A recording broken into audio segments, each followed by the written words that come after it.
Hello and welcome to Radically Aligned. Oh, I'm so excited to have you on this journey with me. My name's Vicki Chisholm. I'm going to be your host.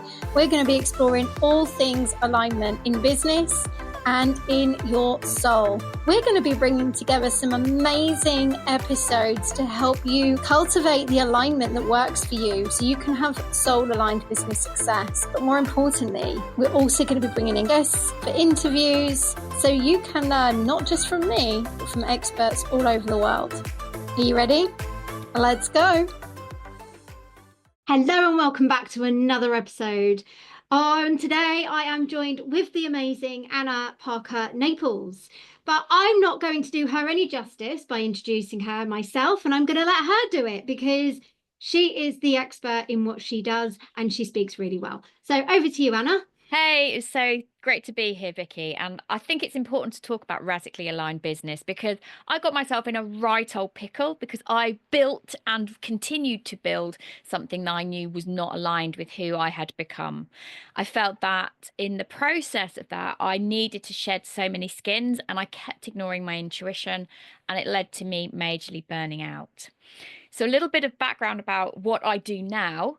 I now am founder of Influential Breathwork, which is an academy with our own certification, our own methodology, because breathwork basically saved me from myself.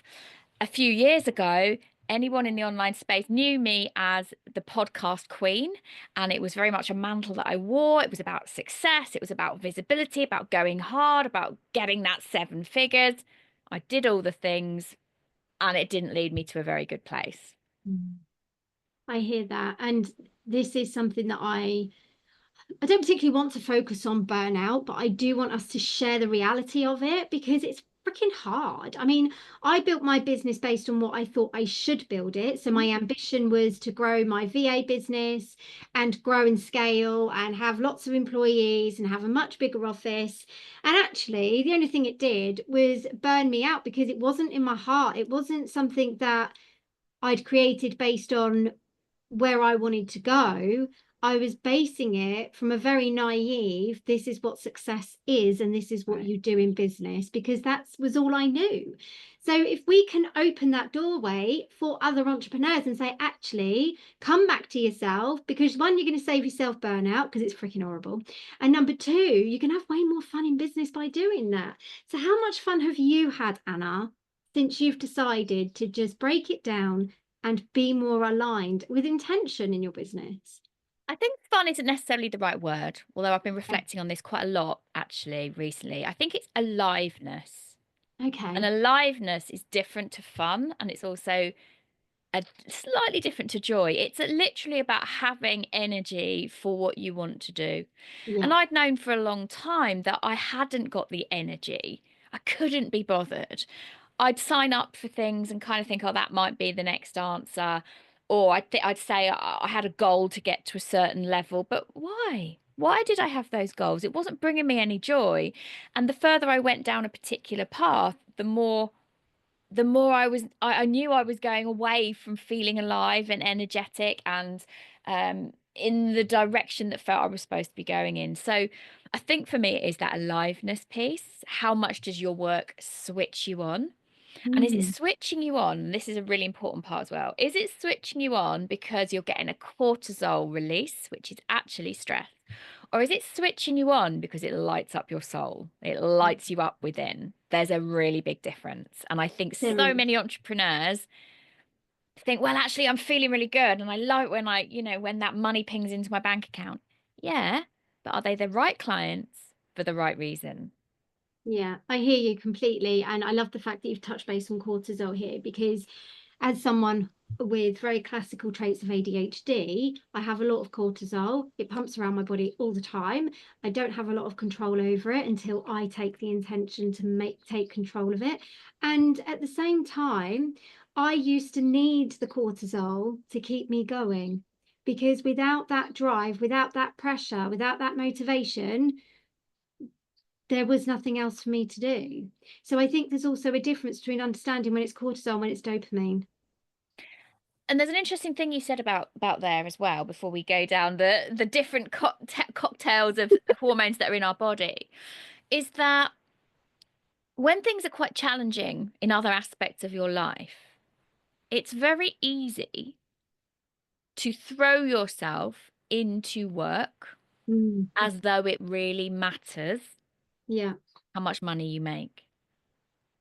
And there's a very different energy towards that and building a business because you genuinely are going after the impact piece for other people, like literally being of service. Mm. You could be getting the same financials in exactly for each from each way.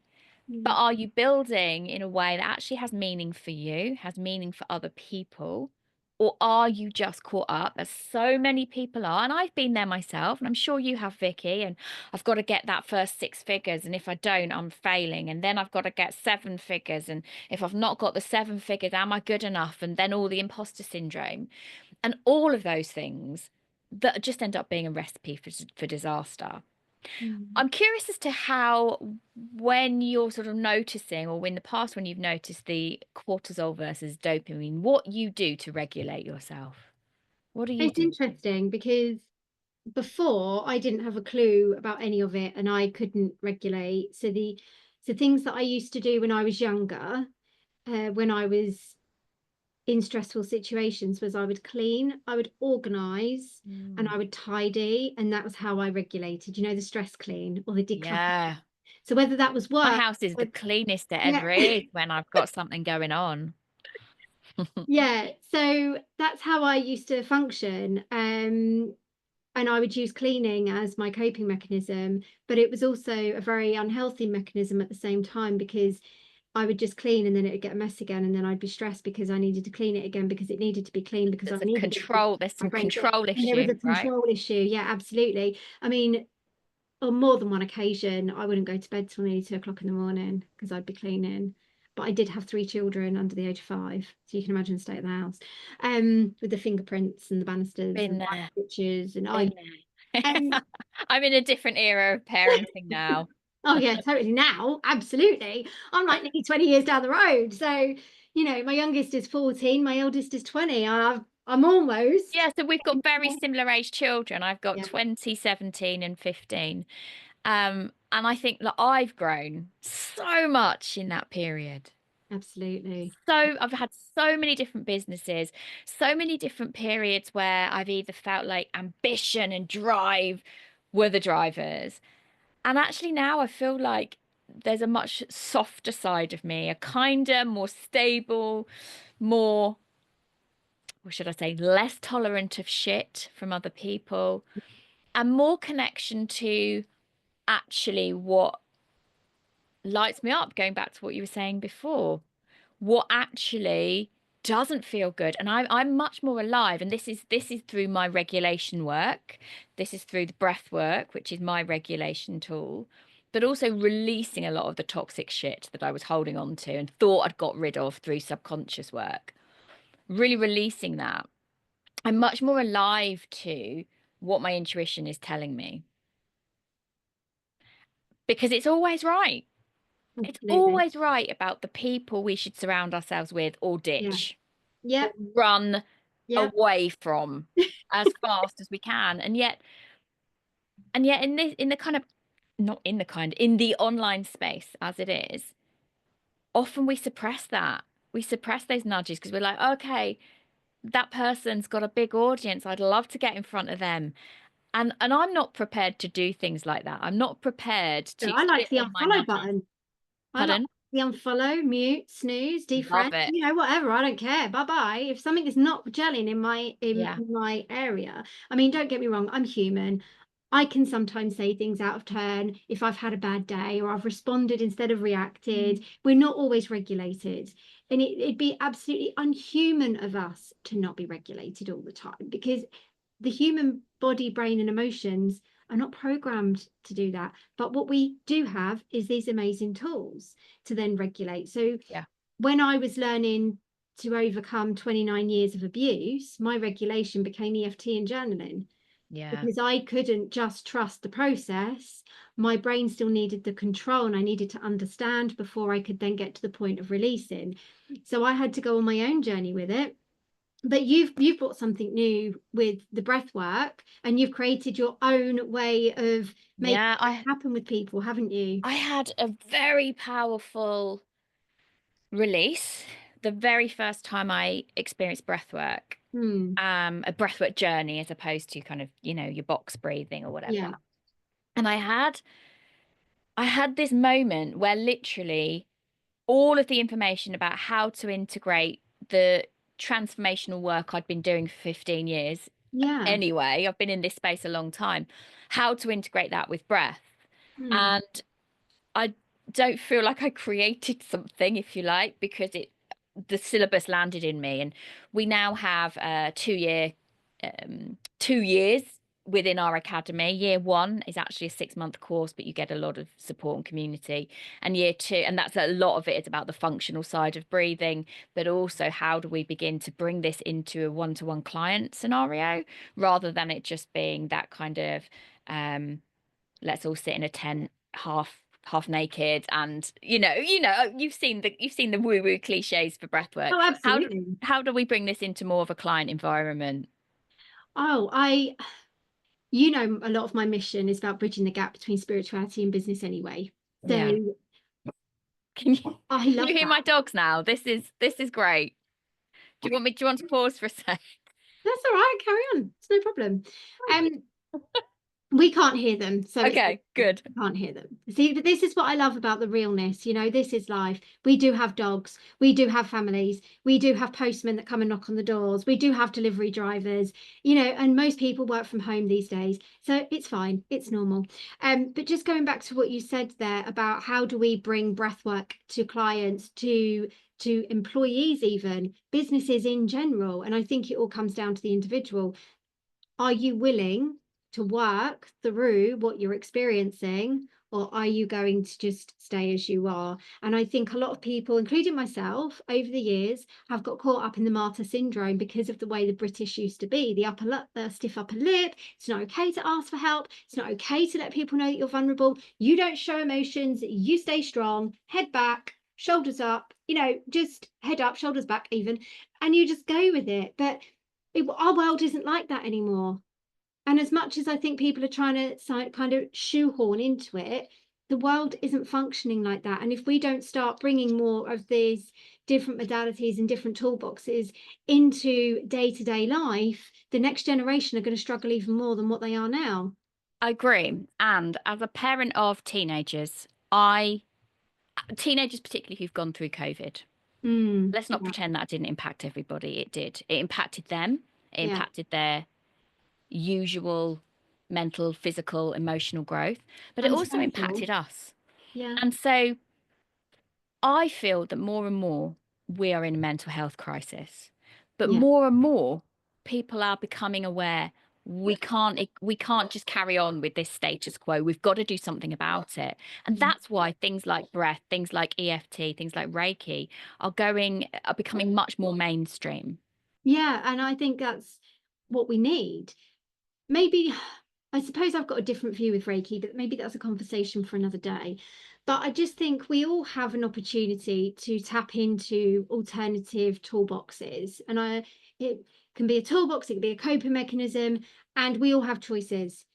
Self-destruct button or healthy choices to help us grow. But really specifically with the breath work, Anna, I know you said like it's totally changed your world. You had a really strong expression with it, but it isn't the everyday thing either, is it? Where we breathe every day, we take our breath for granted, but you wouldn't necessarily go through the yellow pages back of the day and go, I need a breath work person. No, you wouldn't. And this is the thing.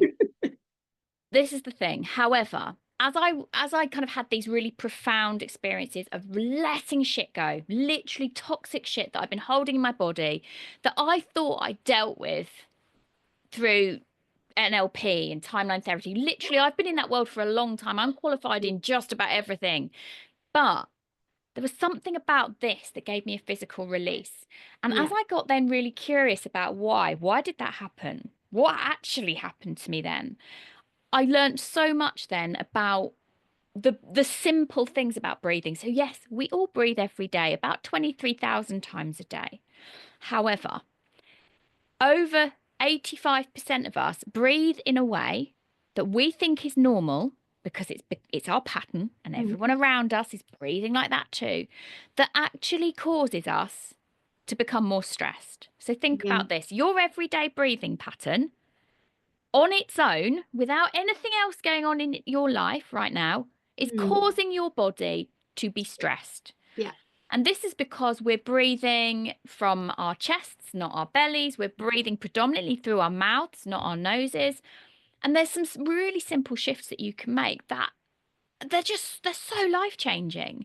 And if you told me, Vicki, that, even 4 years ago that I would be doing this, I would have thought you were absolutely crazy. But more and more, we're seeing people in crisis. Yeah, we are. And we're not just In seeing business. like the usual people who would be in crisis, right? We're seeing people who ordinarily would consider themselves really strong, would consider themselves really resilient, but our resiliency is so low. Mm. And there are so many factors why. I mean, literally every time I've got my phone here, every time our phone pings, sends a notification, whether it's a banner that just comes up or whether it is actually a ping, every time we look at Instagram, Facebook, WhatsApp, all of these things, it's sending a whole shot of a cocktail of stress hormones to your body. Mm. Fine, if we knew how to bring it back down again, but we don't. And I think when you've been through burnout yourself, Mm. burnout is so ugly. We use this term really kind of willy-nilly. It is ugly. It Yeah. is it is loss of identity. It is not being able to get out of bed, but it's not depression, and yet it is depression. It's panic attacks where your heart is racing so fast that you think you're going to die. It is literally like just crying all the time. It's awful. Yeah, I think burnout isn't just burnout. It is like having a mini breakdown because It is. your body has got to a point where it cannot function anymore. Yeah. Your mind has got to a point where there's nothing left for you to give. And I remember when I was in it, I was like that I've got nothing left to give to the world. And I had 3 children under the age of 8 that I needed, no, 10. Yeah. 3 children under the age of 10 that I needed to look after as a lone parent recovering from 12 years of domestic abuse Yeah. and still co-parenting. And I was stuck. I had no way out. I didn't have people around me that could show me different ways. And I did 16 weeks of psychotherapy and I walked out feeling exactly the same. There was no change. And that's when I This is the realized thing. talking isn't enough. It's your body, not Exactly. your brain. It's not just the talk. Yeah. Those things Yeah. have their place. Over the last 6 to 8 years, the research into trauma, the research into the impact of trauma on the brain, and then the impact of what breath does to our blood and what it Mhm. does to our brain as well. And that's what I'm talking about. I believe that many of the transformational tools that are super powerful, like EFT, like Reiki, I'm a master of all sorts, Mm. they're supercharged when we come from a regulated space. And that doesn't mean not ever getting stressed. No, no, it doesn't. Doesn't mean that. It doesn't. So, particularly though, for breath work with entrepreneurs, Anna, because this is an area that you do specialize in, what would be like one technique that they could use to literally regulate themselves when they feel that power of overwhelm kicking in, such as they've got a to-do list longer than they are, they might have to go and pick the kids up, or might need to walk the dog, and Got they to really need stop. to finish work till 2 o'clock in the morning. Just got to stop, Vicky. I'm sure you've been numerous times in your life and your business where the only words in your head are, I just want it to stop. I just want it to stop. I just want it to stop. And we don't. But if you stop and you literally, this is the most simple breathing technique. You literally let yourself breathe into your belly. Literally let all that fat belly, mum belly hang out and imagine your belly's like a balloon. It's going not just forward and back, but out to the sides as well, like a big balloon being let up.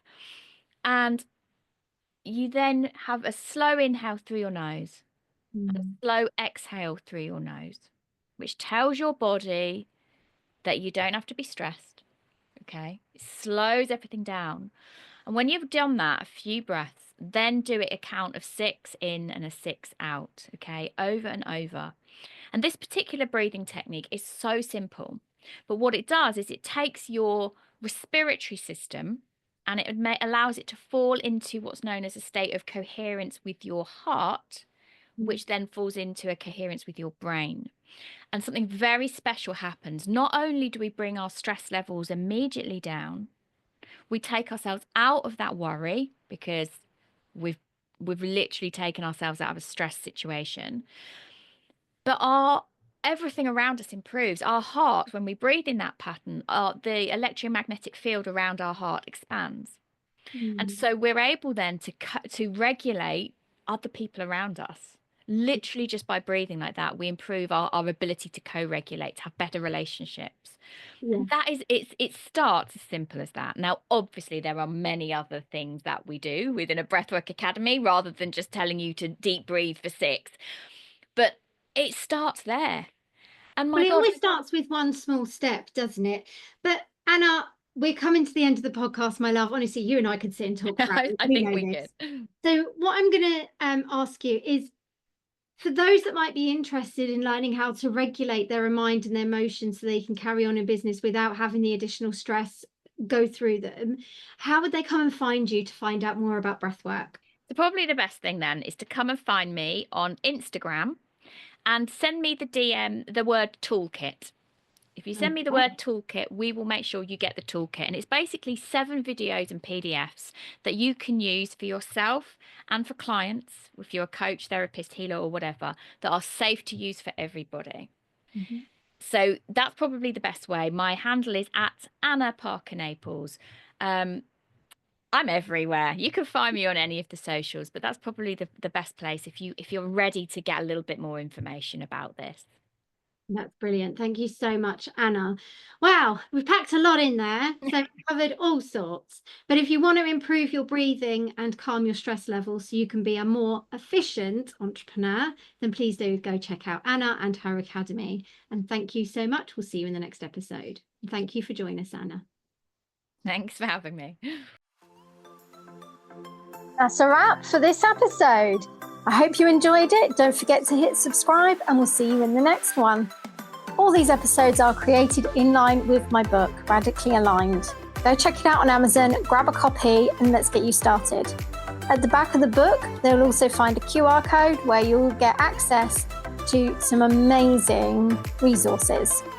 You don't want to miss it. See you in the next episode.